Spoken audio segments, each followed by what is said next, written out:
بحوالہ صحیح بخاری حدیث نمبر 4800، رسول اللہ صلی اللہ علیہ وآلہ وسلم نے ارشاد فرمایا کہ میں اس شخص کے لیے جنت میں ایک محل کا ذمہ دار ہوں جو حق پر ہوتے ہوئے بھی جھگڑا چھوڑ دے۔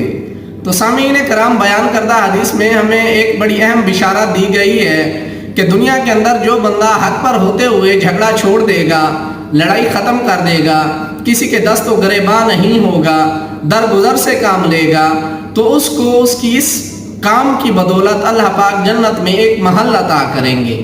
جنت میں اس کو اس کے عوض ایک محل دیا جائے گا۔